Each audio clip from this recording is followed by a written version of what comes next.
We just need a little bit more. But then my mother's side of the family is Jewish from Poland. So I was like, either way, I'm going to get to the next round. It was either Poland or Mexico. Yeah. But this is a town where you'll find your culture, you'll find your people, you'll find your language, you'll find your food, but you'll also find the rest of the world right here. And that's why I'm so excited to bring the world together here today. So let me give you a little history of this. I want to introduce a colleague from City Hall to say a couple words too. But if you can see through those tall trees, there's a building over there, office building. Este edificio fue, ¿cómo se dice?, the headquarters of la compañía de petróleo de Getty.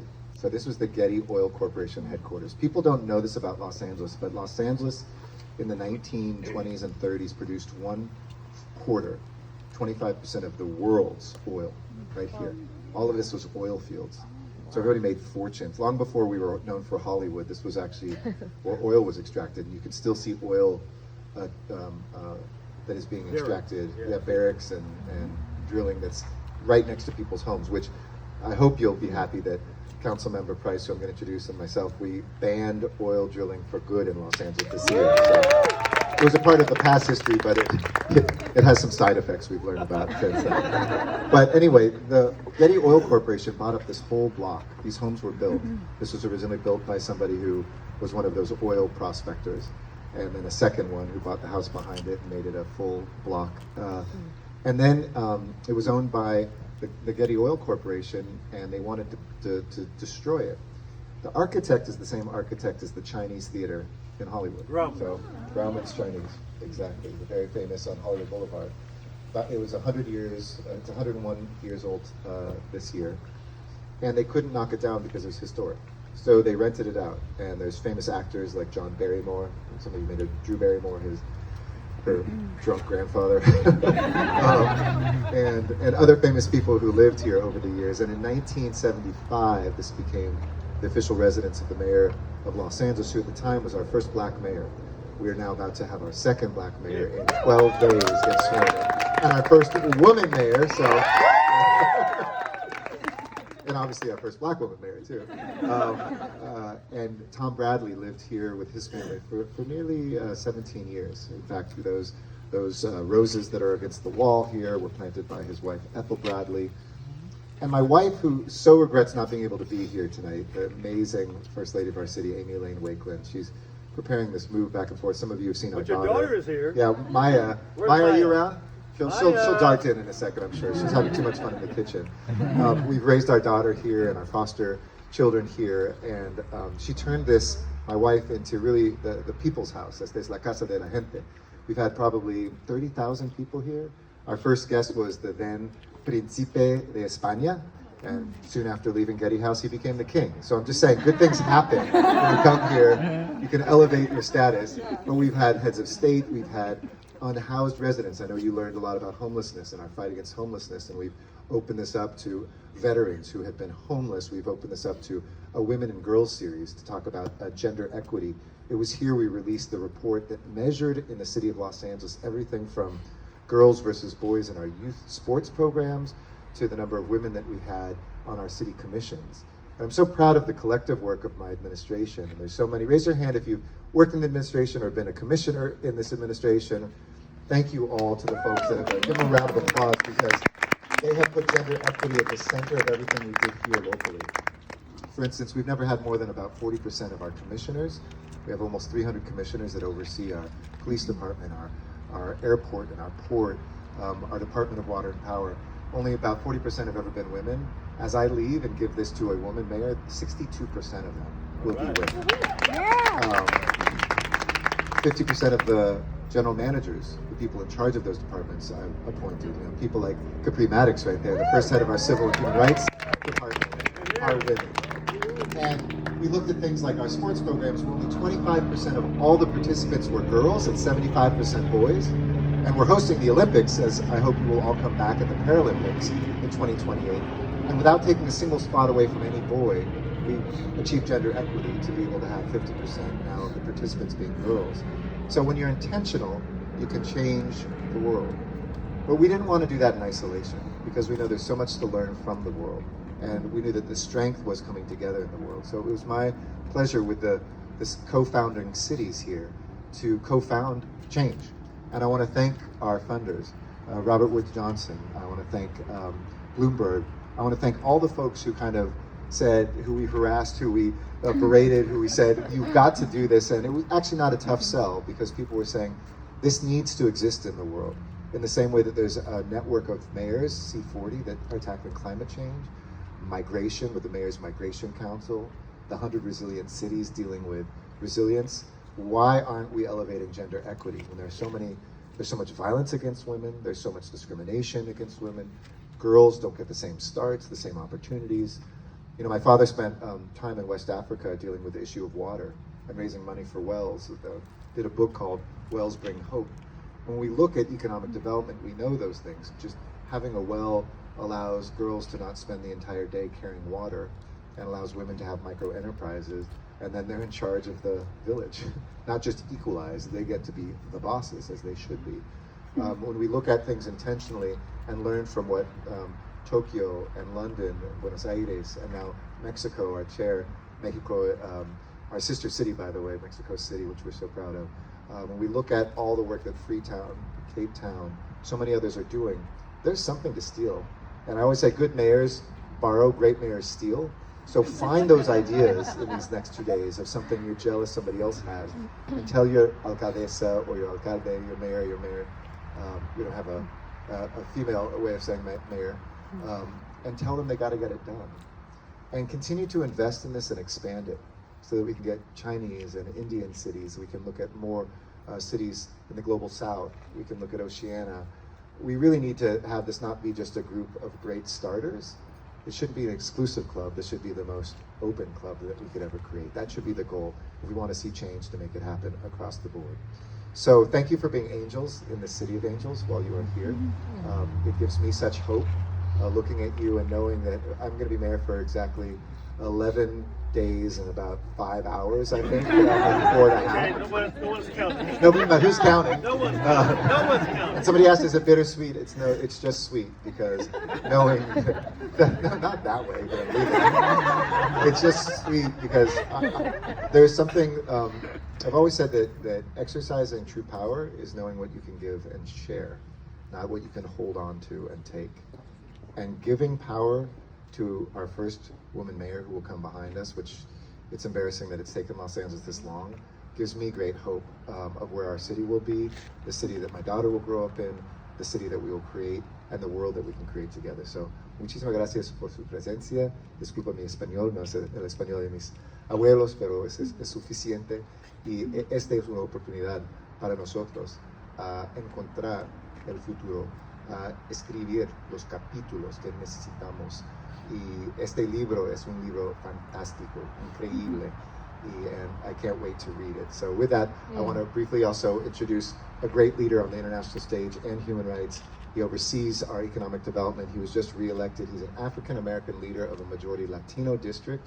You probably read a lot of stuff in Los Angeles about some bad news that came out. This is the embodiment of actually what our city we hope to be, and hopefully can inspire that across communities, we look at people with the opportunities of strength and diversity, and Kern Price embodies that. So please welcome Councilmember Kern Price.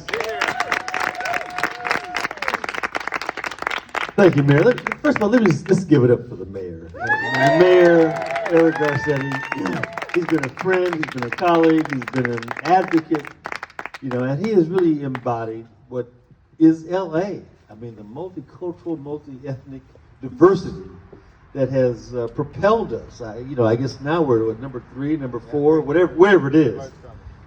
We know that that the mayor has really made a difference, and he's done it intentionally. We talk about equity, we talk about gender, we talk about creation of the first families organization, working with our community, making sure that our families and our kids are represented in a way that we haven't been before. He's been on the forefront of the Guaranteed Basic Income Program. He was part of that leadership that started that at the national level. I was glad to pick up the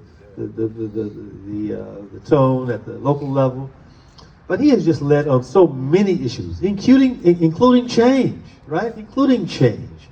And so I'm just so honored to be here, honored to have been serving with him, and in the most diverse city of our world. We're so excited to talk about the city of LA and the angels that represent us in ways that we have just never seen before. We know there's some exciting challenges ahead, obstacles, yes, but challenges and opportunities. And so that's what makes this community so special. And that's why we're so special to welcome you leaders from all over the world as a part of this process. And so we know that you'll be making contacts, making connections, making opportunities to reevaluate and to reconnect in ways that we've not done before. So again, on behalf of our mayor, who we love, who we adore, I know he's counting the minutes to when he's going to leave. But we're just counting the moments and the minutes in which he's been here, and the change that he has made, the intentional changes that he's made, the changes in gender representation that he's made. He talked about the appointments, but he didn't talk about the many of the other improvements and challenges that he's been able to overcome. And because of his leadership, because of his stick-to-itiveness, he's created opportunities for individuals like me to be involved, to be engaged, and to carry on his legacy, right? So let's give it for the mayor of the city of Los Angeles. And on behalf of him and the 4 million residents in the city of LA, we just want to welcome you all to LA. This is an exciting opportunity, exciting venue of working together, making sure that we work in a way that is positive and progressive. We got challenges, yeah. You had a chance to go to the center today, seeing how we handle issues around homelessness. Certainly the number one issue in our community. And I'm proud that our mayor has not run from that, but he's been saying, hey, listen, what more can we do? What more can we do? And how can we do it faster? It certainly is not something we are proud of, but we are certainly proud of working together to find a solution. And so, again, programs like this, like Change, where we can bring leaders together from all over the world, to, again, address issues and concerns to make a difference. I've had a chance to chat with some of you, and while many of you are not interested in running for elective office, I think you all are concerned about really moving the needle in a positive, progressive way. And so we just want to welcome you to the Getty House, welcome you to the city of Los Angeles, welcome you to the whole spirit of making a difference.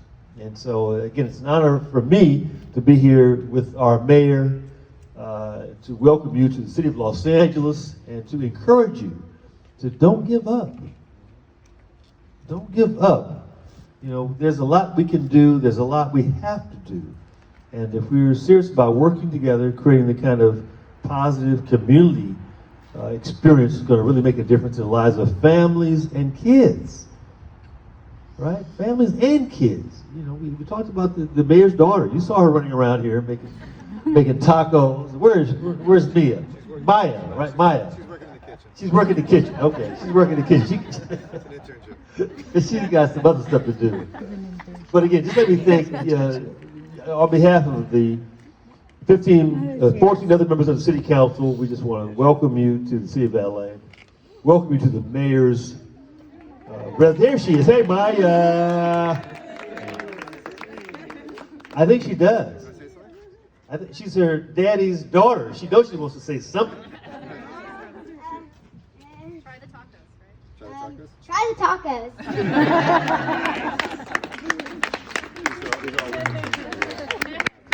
Thank you. This is a family house, as you see. And so we're just, again, welcome Welcome, welcome, Mayor. Thank you for your leadership. I know you're on your way out, but you are gone, but not forgotten. And you've got a lot more to do in the last several days. So, hey, folks, welcome to LA. The most diverse, the most exciting, the most innovative place on the planet. We're glad you're here with us tonight. Thank you. Besides your city. Second most, right? Thank you all. Enjoy yourselves. Stay as long as you want till they kick you out. So, and I hope it's a very productive time here in the next couple of days. If you need any recommendations for things to see in LA and do, please ask us. We want you to go to some of the corners that people don't go to and see some of the things that people don't experience. I'm sure Maya has a couple secret places to share with you too. So, all right, I'm gonna take her to bed, so you'll have to excuse me. Get to her homework, but thank you.